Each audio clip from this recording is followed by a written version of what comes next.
Dans l'église visible, il y a des loups. Dans l'église visible, il y a des faux frères. Dans l'église visible, il y a les agents du diable. Il y a les agents de Dieu. C'est pourquoi dans l'église visible, il faut le discernement. Le discernement. Tu ne peux pas être dans l'église visible. Oh, croyez en moi. Pourquoi? J'ai pris dans votre église, ça fait 2 ans. Ça ne veut rien dire. Ça ne veut rien dire. Si tu pries même ici, ça fait 20 ans. Ça ne veut rien dire. Ça ne veut rien dire. Parce que participer au culte d'une église locale n'est pas le signe que tu es chrétien. Bonjour, bonsoir tout le monde. Que la paix et la grâce de Dieu soient avec vous tous. Aujourd'hui, nous sommes ici pour vous présenter une nouvelle vidéo sur la chaîne Teila Promo. Alors, déjà, je vous souhaite bienvenue et bienvenue sur la chaîne si vous êtes nouveau et nouvelle. Le sujet, c'est l'église visible et l'église invisible. C'est l'homme de Dieu, pasteur Marcelo Tunasi, qui va apporter à cet enseignement. Que la paix et la grâce de Dieu soient avec vous tous. D'abord, merci déjà pour votre compagnie. Merci pour votre support. Que Dieu vous bénisse abondamment. Du péché et de ses conséquences. Et pour ce soir, nous allons parler de l'église visible et invisible. L'église visible et invisible, ça fait partie de la doctrine biblique.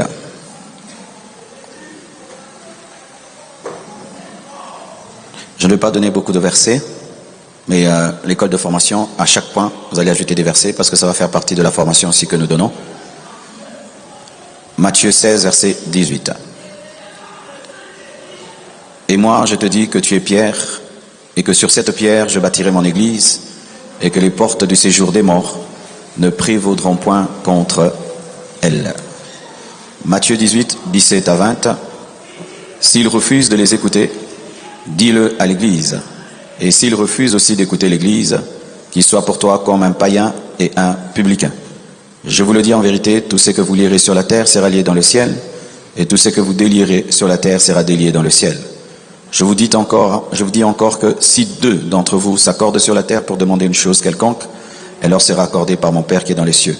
Car là où 2 ou 3 sont assemblés en mon nom, je suis au milieu d'eux. Prenez place, s'il vous plaît.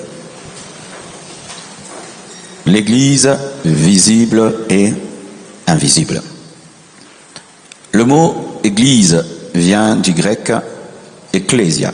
Ecclésia, qui veut dire assemblée. Et l'assemblée, c'est l'ensemble des hommes et des femmes sortis du peuple pour influencer le peuple. Comme nous voyons le Sénat, ils sont choisis au milieu du peuple et ils sont à l'assemblée. Et ce qu'ils font à l'assemblée nous influence. C'est ça la pensée de Dieu sur l'église. C'est un groupe d'hommes et des femmes tirés du monde, tirés du peuple pour influencer le monde. Alléluia. Donc il n'y a pas d'église sans sortir de quelque chose. Amen. Il n'y a pas d'église sans être sorti d'un groupe. Donc il n'y a pas d'église sans mise à part. Alléluia. Pour qu'on parle de l'église, il faut une mise à part. Ce qui fait que les chrétiens ne peuvent pas se comporter comme tout le monde. Les chrétiens ne peuvent pas faire comme tout le monde parce qu'ils sont déjà mis à part. Dire déjà que tu es église, tu dis mis à part. C'est dire nous sommes l'église, c'est dire nous sommes mis à part. Église veut dire mis à part, mis à part, mis à part. Amen. Mais notre mise à part, ce n'est pas pour faire des spirites, c'est-à-dire des gens coupés du monde. Parce qu'il y a des gens qui ne comprennent pas ça de l'église, ils se mettent dans leur coin, ils ne font rien dans le monde. Il y a même qui ont construit des cités et ils habitent des cités eux-mêmes là-bas, entre eux, ils font une secte. Parce que les autres sont impurs, ils ne peuvent pas saluer les autres, ils ne peuvent pas aller au travail, ils ne peuvent pas étudier, ils créent une secte. Non, c'est pas ça l'église. Nous sommes sortis du monde afin d'influencer le monde. Alléluia. Comme l'assemblée que nous avons, c'est vrai qu'ils sont mis à part, mais ils sont parmi nous. Et être église, ce n'est pas que nous devons causer seulement entre nous les chrétiens, parler seulement entre nous, faire les affaires seulement entre nous. Mais nous marier, c'est vrai, entre nous, il y a des choses qu'on doit faire entre nous, mais Dieu ne nous dit pas non plus de nous couper totalement. Parce que certaines églises, c'est lorsque tu entres dedans, on te coupe de tes parents, on te coupe de ta famille, on te décourage, tu ne peux plus étudier, tu ne peux plus travailler parce que tu es devenu chrétien. Non. Alléluia. Nous sommes sortis du monde pour influencer le monde. Donc il faut être parmi eux comme sel de la terre. Le sel ne peut influencer le plat sans être dans le plat. Amen. Il faudrait d'abord que tu puisses être sel, mais quand tu es sel, tu rentres dans le plat, tu influences le plat. Amen. Une sanctification de l'église où nous sommes seulement mis à part sans influencer, ce n'est pas la pensée de l'église. Et beaucoup de chrétiens, ils viennent, ils trouvent que c'est bien, on adore, on chante. Qu'est-ce qu'il fait? Il est tout le temps l'église. Ah, va bosser, va travailler. Non, moi, là-bas c'est le monde. Moi, j'aime rester seulement à l'église. Non, tu es tiré d'eux pour influencer. Amen. Donc, l'église vient du grec ecclésia, assemblée, des hommes sortis du peuple pour influencer le peuple, des personnes mises à part. Et l'église porte beaucoup d'autres noms dans la Bible, dont épouse. L'église est appelée l'épouse de Christ. L'église est appelée l'assemblée. L'église est appelée la famille. L'église est appelée les élus. L'église est appelée son peuple. L'église est appelée les saints. L'église est appelée troupeau. L'église est appelée bergerie. L'église est appelée corps du Christ. Je répète, épouse, assemblée, famille, élus, son peuple, les saints, troupeau, bergerie, corps du Christ. Quel j'ai entendu tout ça? Alléluia. Donc, à la fois, l'église est l'épouse de Christ et l'assemblée, comme je l'ai expliqué. Nous sommes une famille. Pourquoi? Parce que nous avons Dieu comme Père et nous sommes frères et sœurs. Nous sommes des élus car nous étions perdus, mais Dieu dans sa grâce nous a sauvés. Nous sommes son peuple, nous lui appartenons. Nous sommes saints parce que nous sommes sanctifiés par Jésus-Christ et mis à part. Nous sommes son troupeau parce qu'il est notre berger. Nous sommes dans sa bergerie parce que Jésus est notre berger. Nous sommes le corps du Christ parce que Jésus est la tête et nous sommes le corps. Amen. Acclamons le Seigneur. Alors, n'oubliez pas, je suis en train d'enseigner sur l'église visible et l'église invisible. Alors, peut-être que le mot église visible te dérange un peu. C'est ce qu'on appelle église locale. Quel j'ai entendu parler d'église locale? Comme l'église de la compassion. C'est une église locale. C'est l'église visible. L'église locale, c'est l'église visible. Qu'est-ce que l'église visible ou l'église locale? L'église visible, c'est l'ensemble des chrétiens qui se retrouvent dans un lieu géographique précis. Amen. Quand on dit je prie dans une église locale, notre église locale, c'est l'ensemble des chrétiens qui se retrouvent dans un lieu géographique précis. C'est pourquoi on parlait de l'église de Corinthe, les chrétiens qui habitent Corinthe, l'église d'Éphèse, les chrétiens qui habitent Éphèse, l'église de Smyrne, les chrétiens qui habitent Smyrne. Amen. En ce temps-là, les églises ne portaient pas le nom compassion, feu dévorant, gloire de Dieu. Non, les églises portaient seulement le nom de leur localisation. Et je crois dans ce domaine, il n'y a qu'une seule église qui respecte ça, l'église de Kinshasa. Vous connaissez, hein? Alléluia. Donc normalement, il fallait qu'on s'appelle seulement l'église de Limete, l'église de la 2e rue, l'église de Limete, l'église de Kinshasa. C'est ça. Alors, toi tu pries où? Moi je prie à l'église de Limete 2e rue, ou j'ai pris à l'église de Limete. Alors donc l'église locale, c'est l'ensemble des chrétiens qui se retrouvent dans un lieu géographique précis. Alors pourquoi on dit que c'est l'église visible? Parce qu'il y a une église invisible dont je vais vous parler après. C'est parce que c'est la partie visible du corps du Christ. Par exemple, là, mes genoux ne se voient pas, n'est-ce pas? Est-ce que vous voyez mes genoux? Mes genoux existent, n'est-ce pas? Mais vous voyez mes pieds. Alors, mes pieds, c'est la partie visible de mon corps. Et comme l'église corps du Christ, l'église plutôt locale, c'est la partie visible du corps de Christ. Amen. Donc, c'est une partie visible. Comme toi, comme moi, comme nous sommes là. Nous sommes la partie visible du corps du Christ. Et nous sommes dans un lieu précis. C'est ce qu'on appelle l'église locale. Alors, qui sont dans l'église locale? Qui sont membres d'une église locale? Pour être membre d'une église locale, il faut être vivant. Amen.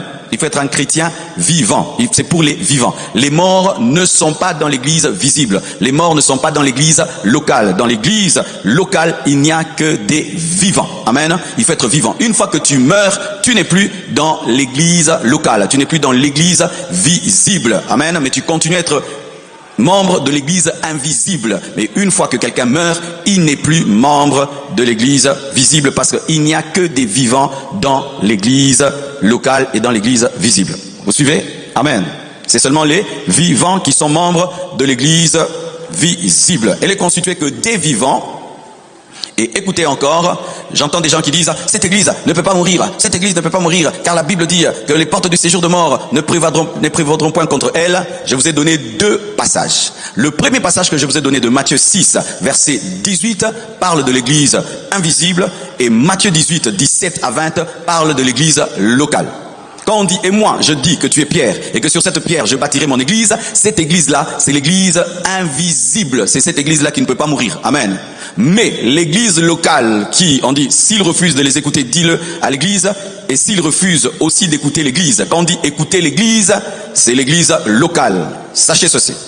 L'église locale peut mourir. Elle peut être dispersée, elle peut fermer. Amen. Hein? Il y a des gens, on te confie une église et tu fais comme tu veux. Et puis tu dis, l'église ne peut pas mourir. L'église ne peut pas mourir. L'église locale peut mourir. Je connais des églises qui sont mortes. Alléluia. Je connais des églises qui n'existent plus, qui ont fermé. Une église locale peut mourir. Une église locale peut se disperser. Une église locale peut fermer. Mais l'église invisible ne peut pas mourir. La promesse qui est dite, que les portes du séjour de mort ne prévaudront point contre elle, ne s'agit pas de l'église locale visible, mais de l'église invisible. Lorsque tu ne comprends pas ça, tu vas prendre à la légère l'église locale. Ah, vous faites n'importe quoi. Priez, vous ne priez pas. Évangélisez, vous n'évangélisez pas. Mettez l'excellence. Non, c'est l'œuvre de Dieu. C'est l'œuvre de Dieu, ça peut pas mourir. L'œuvre de Dieu peut mourir. Amen, hein? Oui. Lorsque tu vas en Turquie, on va te parler des 7 églises d'Asie mineure et tout le reste. Mais vas-y là-bas, ces églises ont disparu. Tout le réveil qu'il y avait là-bas n'est plus. Tu vas en France, c'était un endroit de réveil. Aujourd'hui, c'est l'athéisme. L'Amérique, aujourd'hui, tu vas aux États-Unis. Mais tu es étonné, le paganisme comme pas possible. L'église est en train de mourir. Une église peut mourir. Alors quand vous êtes des intercesseurs, il faut prier sérieusement. Amen. Hein? Parce que des fois, c'est l'œuvre de Dieu. Ça peut aller, ça peut aller. Non. L'église locale peut se disperser. L'église locale peut fermer. L'église locale peut mourir. On peut vous chasser seulement la parcelle. Vous perdez la parcelle. Vous vous dispersez. L'église meurt. Alléluia. Un scandale. L'église meurt. Mais il y a une église qui ne meurt jamais. Cette église-là n'a pas de localisation, n'a pas de nom. Cette église, c'est une église invisible qui est constituée des morts et des vivants. Je vais vous expliquer cela. Mais une église comme on est là, il faut en prendre soin. Alléluia. Il faut prier. Il faut être prudent. Il faut être sage parce que ça peut fermer. Ça peut mourir. J'ai vu des gens qui ont eu l'occasion. Je lui donne un peu d'argent. Achète la parcelle pour l'église. Ah, une église. Ah, je peux acheter. Il n'achète pas. Un jour, le bailleur les chasse et les fidèles sont là-bas, ils déménagent. L'église meurt. Oh, comment l'église est morte? C'était l'œuvre de Dieu. Oui, c'était l'œuvre de Dieu, mais tu as pris un verset en dehors de son contexte. Amen, hein? Alléluia.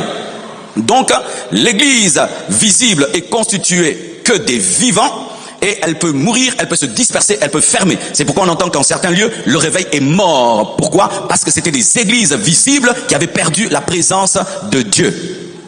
Encore. Dans l'église locale, il y a des vrais chrétiens et des faux chrétiens. Amen. Hein?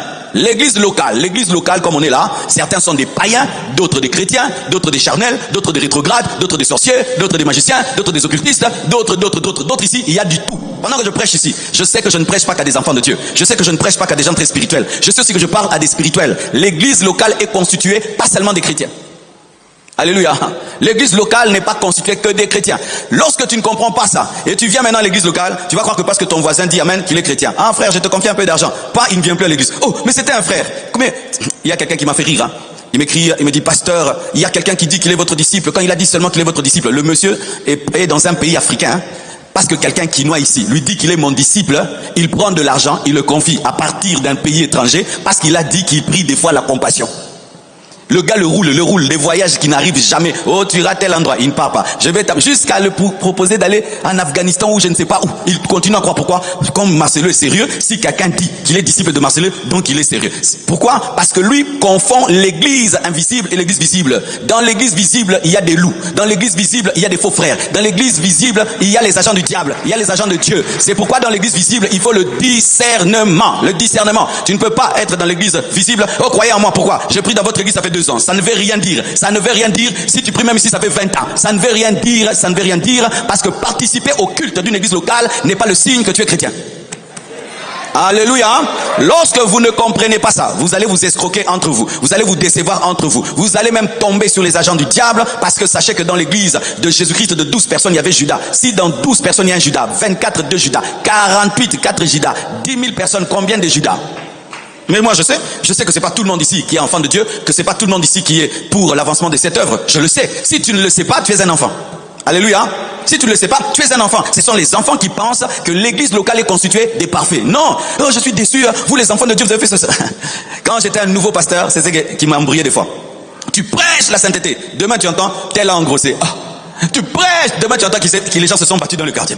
Mais qu'est-ce qui se passe? Mais quand j'ai compris que quand on prêche la parole et qu'on est dans l'église locale, ce n'est pas qu'à des enfants de Dieu qu'on prêche. Depuis ça, je suis en paix et je cherche parmi vous les vrais enfants de Dieu. Je me concentre sur eux, je me canalise sur eux. Et lorsqu'il y a des faux qui font des bêtises, j'intercède que pour eux. Mais je ne suis pas ébranlé parce que c'est normal.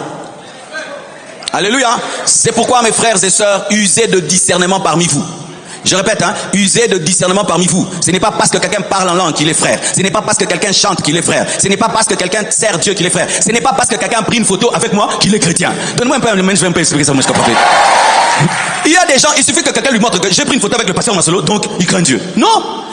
Même si je prends des photos avec quelqu'un tous les jours, ça ne veut rien dire. D'ailleurs, aujourd'hui, on prend des photos avec tout le monde, non? Oh, je vais pas faire un selfie. Un selfie. Je prends des photos avec tout le monde. Quelqu'un qui prend une photo avec moi n'est pas spécial. Moi, je prends même avec tout le monde, je prends des photos. Mais aujourd'hui, qu'est-ce qui se passe? Je l'ai vu dans le culte de l'église, donc il est frère. Ah, regarde-moi, j'étais au 3e culte à droite là-bas. Je suis frère. Oh, tu es frère parce que tu es assis? Non, tu es participant venant et allant. Ah oui, hein, c'est pourquoi vous vous mariez mal. Vous vous mariez mal. Oh, pourquoi tu l'épouses? Il vient souvent à la compassion. Oh, non, non, non, non, non. Quelqu'un qui a des pieds viendra à la compassion. Il ne vient pas à la compassion parce qu'il a la révélation, il a des pieds. Il pouvait amener son corps ailleurs, il a décidé de l'amener ici. C'est tout. Donne-moi la main, hein. L'église locale est faite des enfants de Dieu et parmi eux, des chrétiens charnels, des païens, des vrais, des faux. C'est ça l'ensemble. Et que personne, homme de Dieu, ne présente jamais ton église locale comme étant l'église invisible. Il y a des hommes de Dieu ici qui tombent dans des pièges comme ça. Notre église ici, c'est tout le monde est parfait. Vraiment, ça doit être des hypocrites si tu penses que tout le monde est parfait. Dans notre église, tout le monde est sérieux. Dans notre église, tu mens demain et tu mens. C'est pourquoi demain, si on t'envoie ouvrir une église, ne sois jamais déçu. Si tu prêches bien, ils ne se convertissent pas. Il se peut que Dieu t'amène parmi les pierres pour être seulement un jugement, car Dieu a dit même à Isaïe, tu parleras, ils n'entendront pas. Des fois, on a seulement la mission de ne pas être entendu et de ne gagner que quelques personnes. Eh oui, j'aimerais vous dire la vérité. Hein. Alléluia. Certains ont la mission d'être écoutés, d'autres d'être seulement des jugements. Parce que tu peux avoir une assemblée de 200 personnes et il n'y a que 10 personnes qui comprennent Dieu. Et au lieu de te concentrer sur les 10 qui comprennent Dieu, tu ne fais que pleurer que sur les autres et tu oublies que Dieu t'a utilisé au moins pour 10 personnes. Et parmi les 10, tu peux former seulement 5. Ils deviennent des renards banqués demain. Ils explosent dans le monde entier. C'est pourquoi moi je me concentre sur les purs. Les aventuriers, j'intercède pour vous. J'ai pris pour vous. Toi qui es venu pour une fille, toi qui es venu pour que Dieu te sauve. Mais toi, ton voisin, lui, il est bien. Dis voisin, toi, tu es un vrai. Est-ce que c'est vrai ce qu'on t'a dit?